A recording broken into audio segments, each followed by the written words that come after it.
In this age of hyper-partisanship and polarization, there is an enormous demand to figure out how people can talk to each other, how we can persuade each other.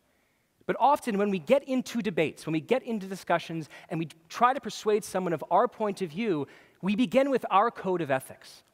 So if you're a liberal, you'll say you shouldn't like Donald Trump because his policies are cruel to Hispanics.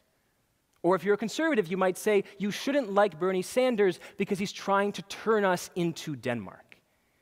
Now, on its face, these statements are perfectly genuine and sincere, but they fail immediately as articles of persuasion, because if you're a conservative who supports Trump, you probably like those policies that are discriminatory.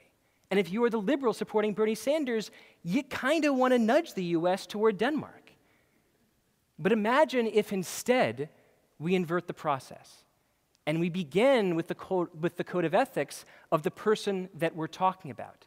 We piggyback off of their familiarities. So if you're talking to someone as a liberal and you're talking to someone who supports Donald Trump, you might say, one of the things that I've always respected about the Republican Party is their emphasis on patriotism, putting country over self, and seeking service. Help me think through times in Donald Trump's business career. He's been a paragon of these values.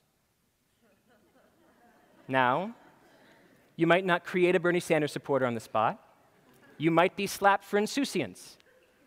But you're going to get a lot farther following this path than you are putting forth first principles that the person you're speaking to disagrees with.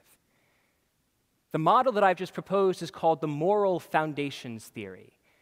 And it says essentially that it's always more beneficial when debating with somebody else to begin with their first principles, to begin with their code of ethics, and then show how slow-walking those code of ethics toward the center might make their position leak into your position.